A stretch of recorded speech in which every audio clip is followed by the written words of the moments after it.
वैज्ञानिकों ने world class Chandrayaan बना दिया, लेकिन सवाल यह होता है कि अब हमारे शिक्षाविद वर्ल्ड क्लास शिक्षा व्यवस्था कब लागू करेंगे। अगर हमने गुलामी की शिक्षा खत्म किया होता, अपनी वैदिक शिक्षा लागू किया होता, भारद्वाज जी को पढ़ाया होता, नागार्जुन जी को पढ़ाया होता, आचार्य चरक को पढ़ाया होता, आचार्य सुश्रुत को पढ़ाया होता, धन्वंतरी को पढ़ाया होता, महर्षि पतंजलि को पढ़ाया होता, तो शायद जो काम हम आज कर रहे हैं यह हम कई साल पहले कर चुके होते। चूंकि हम गुलामी का सिलेबस पढ़ाते रहे, गुलामी की शिक्षा व्यवस्था पढ़ाते रहे, शायद इसलिए हमें इतना टाइम लग गया। महर्षि भारद्वाज के किताब में 8 प्रकार के विमान का वर्णन है। बिजली से चलने वाला, अग्नि से चलने वाला, गैस से चलने वाला, तेल से चलने वाला, सूर्य की रोशनी से चलने वाला, चुंबक से चलने वाला, मड़ियों से चलने वाला और वायु से चलने वाला। ये 8 प्रकार के विमान तो महर्षि भारद्वाज जी ने पहले बना दिया था। गुरुत्वाकर्षण का सिद्धांत आइंस्टीन से बहुत पहले हमारे वैज्ञानिकों ने बता दिया था। ये जो हवाई जहाज है, ये राइट ब्रदर्स से पहले, बहुत पहले हमारे देश के वैज्ञानिकों ने बना दिया था। लेकिन चूंकि हमारी सारी प्रमुख किताबें नालंदा और तक्षशिला में खत्म हो गई, लुटेरों ने हमारे जितने वैज्ञानिक ग्रंथ थे, जो हमारे ऋषियों का शोध था, उन सबको खत्म कर दिया। और बाद में आजादी के बाद भी हमने दोबारा उन पे काम नहीं किया। हम केवल वही पढ़ाते रहे जो हमें अंग्रेज दे के गए थे, इसलिए समय लग गया। लेकिन फिर भी मैं वैज्ञानिकों को बधाई देता हूं कि उन्होंने अपने एफर्ट से आज वो काम किया जो दुनिया में किसी ने नहीं किया। अब आप खुद सोचिए कि कोई भी अपने सैटेलाइट का, कोई भी अपने मिसाइल का, कोई भी अपने परमाणु बम का डिटेल पब्लिक डोमेन में नहीं डालता। इसके बावजूद हमारे वैज्ञानिकों ने अपने रिसर्च के दम पे चंद्रयान 3 बनाया, एक वर्ल्ड रिकॉर्ड बना दिया। लेकिन प्रत्येक देश की कानून व्यवस्था की जानकारी पब्लिक डोमेन में होती है। हर देश का पुलिस कानून पब्लिक डोमेन में है, न्यायिक व्यवस्था पब्लिक डोमेन में है, जितने भी कानून होते हैं सब पब्लिक डोमेन में होते हैं और सब किताब उपलब्ध भी है। इसके बावजूद ना हमारे शिक्षाविद वर्ल्ड क्लास शिक्षा व्यवस्था लागू कर पाए। आज भी हम वैदिक शिक्षा व्यवस्था लागू नहीं कर पाए भारत में। मैं बार बार रिपीट कर रहा हूं, भारत को विश्व गुरु बनाना है, एक सबल भारत बनाना है, एक समृद्ध भारत बनाना है, एक स्वच्छ भारत बनाना है, एक समावेशी भारत बनाना है, एक स्वावलंबी भारत बनाना है, एक सदाचारी भारत बनाना है, एक संस्कारी भारत बनाना है और भारत को विश्व गुरु बनाना है। तो तत्काल इस वर्तमान गुलामी की शिक्षा व्यवस्था को खत्म करिए। भारत में 5 साल का प्राइमरी, 5 साल का सेकेंडरी और 5 साल का ग्रेजुएशन यानी 555 मॉडल लागू करिए। 5 साल के प्राइमरी में केवल बच्चे का सर्वांगीण विकास करिए। सर्वांगीण विकास तब होगा जब बच्चा यज्ञ विज्ञान पढ़ेगा, योग विज्ञान पढ़ेगा, वेद विज्ञान पढ़ेगा, मनोविज्ञान पढ़ेगा, स्वास्थ्य विज्ञान पढ़ेगा, इंद्रियों को नियंत्रण सीखेगा, अष्टांग योग पढ़ेगा, वेद और पुराण को पढ़ेगा, भगवत गीता रामायण को पढ़ेगा, संस्कृत को पढ़ेगा, तब उसका सर्वांगीण विकास होगा। तन से भी स्वस्थ होगा, मन से भी स्वस्थ होगा, संस्कारी भी होगा और खुरापात में उसका दिमाग नहीं जाएगा। उसके बाद 5 साल का सेकेंडरी यानी 6वीं से लेकर 10वीं तक, इसमें आप फिर वही वैदिक शिक्षा व्यवस्था लागू करिए। आज की डेट में तो हम केवल 10 किताब पढ़ाते हैं। प्राचीन काल में 20 किताबें पढ़ाई जाती थी सेकेंडरी में, गुरुकुल में, वैदिक स्कूलों में। आप 6वीं से लेकर 10वीं तक फिजिक्स पढ़ाइए, केमिस्ट्री पढ़ाइए, जूलॉजी पढ़ाइए, बॉटनी पढ़ाइए, हिस्ट्री पढ़ाइए, सिविक्स पढ़ाइए, जो कुछ पढ़ाना है सब पढ़ाइए। लेकिन प्लीज गुलामी की हिस्ट्री मत पढ़ाइए। हमारा इतिहास बहुत अच्छा है, उस इतिहास को पढ़ाइए। हमारे देश के वैज्ञानिक बहुत महान काम कर चुके हैं, उनको पढ़ाइए। ये राइट ब्रदर और न्यूटन फ्यूटन इनको आप छोड़िए। अगर इनसे बहुत पहले हमारे वैज्ञानिकों ने उन सब चीजों का आविष्कार कर दिया जो आज की वैज्ञानिक कहते हैं कि हमने किया है। रावण हजारों साल पहले लंका से अपने विमान में बैठ के पाकिस्तान के कैके गया था। कैके का मतलब आज उसको पेशावर कहते हैं। वहां कैके नरेश से युद्ध करने रावण लंका से चल के पाकिस्तान तक गया था, पेशावर तक गया था अपने विमान में बैठ के और अपने पूरा सेनापतियों को लेके।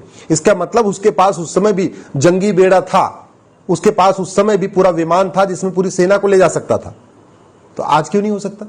इसलिए मैं कह रहा हूं ये गुलामी का विज्ञान, गुलामी का इतिहास और गुलामी की शिक्षा व्यवस्था खत्म करिए। वैदिक शिक्षा व्यवस्था लागू करिए। 5 साल का प्राइमरी, 5 साल का सेकेंडरी और 5 साल का ग्रेजुएशन। इसी तरीके से 1860 के अंग्रेजों के घटिया कानून को खत्म करिए अगर भारत को विश्व गुरु बनाना है तो। एक समावेशी, integrated comprehensive Indian penal code बनाइए, भारतीय दंड संहिता बनाइए। घूसखोरी, जमाखोरी, मिलावटखोरी, कालाबाजारी, नशा तस्करी, मानव तस्करी, सोना तस्करी, आतंकवाद, अलगाववाद, अवैध खनन, धर्मांतरण, घुसपैठ, सब कुछ उसी एक में होना चाहिए। अलग अलग कानून नहीं है। घटिया कानूनों का मकड़जाल खत्म करिए। भ्रष्टाचार और अपराध को कंट्रोल करने के लिए केवल एक कानून चाहिए, केवल एक कानून। और अमेरिका ने काफी हद तक इसमें सफलता पाई है। अमेरिका का जो ये फेडरल पिनल कोड है, इसमें भ्रष्टाचार और अपराध से संबंधित सारे 123 अपराधों को इसमें इन्होंने इंक्लूड कर लिया है। 123 अपराधों के लिए 123 चैप्टर बना दिया है। हम ऐसा काम क्यों नहीं करते? हमें भी ऐसे करना चाहिए। काहे लिए हम अलग अलग कानूनों का मकड़जाल बना रखे? 1861 के पुलिस एक्ट के कारण हमारी पुलिस आज भी सत्ता के गुलाम बनी हुई है। पुलिस की कोई अकाउंटेबिलिटी नहीं है। पुलिस का रातों रात ट्रांसफर भी हो जाता है और पुलिस झूठा मुकदमा भी दर्ज कर लेती है, झूठा इन्वेस्टिगेशन भी कर देती है। इसलिए कितनी बार ऐसा हुआ कि जो दोषी हैं वो सबूत के अभाव में छूट जाते हैं, और कितनी बार ऐसा भी होता है जो निर्दोष हैं उनके खिलाफ झूठा गवाही, झूठा सबूत दे दिया जाता है और वो जेल में सड़ते रहते हैं। ऐसे सैकड़ों लोग हैं जो 20 साल 25 साल के बाद मुकदमे से छूटते हैं और कोर्ट कहती है जिनके खिलाफ तो मुकदमा झूठा है। अब सवाल यह, अगर मुकदमा झूठा है तो जिसने मुकदमा झूठा लिखा उसके खिलाफ कोई कार्रवाई होती नहीं है। जिसने झूठी गवाही दी उसके खिलाफ कोई कार्रवाई होती नहीं है। जिसने झूठी जांच किया उसके खिलाफ कार्रवाई होती नहीं है। इसलिए 1861 का पुलिस एक्ट को खत्म किया जाए, एक नई भारतीय पुलिस संहिता लागू किया जाए। 1860 के पुलिस इंडियन पिनल कोड के स्थान पे एक नई भारतीय दंड संहिता, 1861 के पुलिस एक्ट के स्थान पे एक नई भारतीय पुलिस संहिता। इसी तरीके से 1863 में अंग्रेजों ने कानून बना के हमारे 4 लाख मठ मंदिरों को अपने कंट्रोल में ले लिया था। उस कानून को खत्म किया जाए, उसकी जगह एक नई भारतीय धर्मस्थल संहिता लागू किया जाए। ये 4 लाख मठ मंदिर अगर फ्री हो जाएंगे, 4 लाख नई यज्ञशाला बन जाएगी, 4 लाख नई गौशाला बन जाएगी, 4 लाख नई आयुर्वेदशाला बन जाएगी, 4 लाख नई वेदशाला बन जाएगी, 4 लाख नई संस्कारशाला बन जाएगी, 4 लाख नई वेदशाला बन जाएगी। इस तरीके से हर मठ मंदिर के पास 10 चीजें बन जाएंगी तो वास्तव में इस भारत को विश्वगुरु बनने से कोई नहीं रोक पाएगा। एक सबल भारत भी बनेगा, एक सशक्त भारत भी बनेगा, एक समावेशी भारत भी बनेगा, एक संस्कारी भारत भी बनेगा। लेकिन ये तभी होगा जब ये 4 लाख मठ मंदिर सरकार के कंट्रोल से फ्री हो जाएंगे और वो स्वतंत्र रूप से, जैसे वैदिक काल में जो मठ मंदिर कार्य करते थे, वो दोबारा करना शुरू करेंगे। यदि वास्तव में इस देश में न्याय देना है लोगों को, तो 1872 का एविडेंस एक्ट खत्म करना पड़ेगा। इसकी जगह एक नया भारतीय साक्ष्य संहिता लागू करना पड़ेगा। क्योंकि वर्तमान समय में लोग झूठ बोलते नहीं हैं। लोग बाइबल पे हाथ रख के भी झूठ बोलते हैं, कुरान पे भी हाथ रख के झूठ बोलते हैं, गीता रामायण पे भी हाथ रख के झूठ बोलते हैं। और खासतौर पे जो सफेद पोश होते हैं नेता और नौकरशाह, इनको पुलिस पीटती नहीं है, पीटेगी तो बवाल हो जाएगा। तो ऐसे में इनका सच उगलवाने के लिए एक ही तरीका है कि नार्को पॉलीग्राफ ब्रेन मैपिंग कानून बनाया जाए, झूठ बोलने को गंभीर अपराध घोषित किया जाए। हमारे देश में झूठ बोलना पाप तो है, लेकिन झूठ बोलना गंभीर अपराध नहीं है। अमेरिका में झूठ बोलने पे 10 से 20 साल सजा होती है।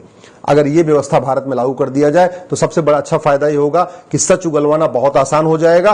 और जब झूठ बोलना गंभीर अपराध हो जाएगा तो झूठी शिकायतें बंद हो जाएंगी, झूठी गवाही बंद हो जाएगी, तो बहुत सारे मुकदमे अपने आप ही खत्म हो जाएंगे।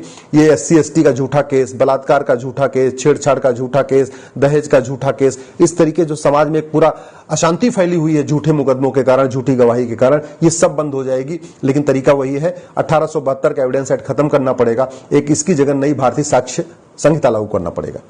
1894 का जो लैंड एक्विजिशन एक्ट हुआ था, जिसको बना के अंग्रेजों ने बहुत सारी जमीन को चर्च को दे दिया था, मिशनरीज को दे दिया था, वो सारी जमीन वापस लेना पड़ेगा। एक नई भारतीय संपत्ति संहिता बनाना पड़ेगा और फिर से जो सिविल प्रोसीजर कोड चल रहा है 1908 वाला, इसको भी खत्म करना पड़ेगा। क्योंकि कानून महाघटिया है, इसीलिए गरीबों की जमीन पे दबंग कब्जा कर लेते हैं, सालों साल मुकदमा चलता रहता है। अवैध खनन भी हो रहा है, अवैध बालू का भी खनन होता है, अवैध जंगल में खनन होता है, जंगल की कटाई हो रही है, नदियों में अवैध खनन होता रहा है। हर तरीके का अवैध काम का मूल कारण है घटिया कानून। अगर हमने एक नया कानून बना दिया, एक भारतीय साक्ष्य संहिता के साथ साथ हमने एक नई भारतीय संपत्ति संहिता बना दिया, तो स्वाभाविक सी बात है इससे अवैध खनन पे भी रुकेगा, किडनैपिंग भी रुकेगी, भ्रष्टाचार भी रुकेगा, अपराध भी रुकेगा। इसी तरीके से जो भारत में चिकित्सा व्यवस्था चल रही है, ये भी गुलामी की चल रही है। यहां तो भारत में दवाई का मतलब केवल एलोपैथी, जबकि हमारे देश में आयुर्वेद से सारा कुछ इलाज होता था। आचार्य चरक, आचार्य सुश्रुत ने सब कुछ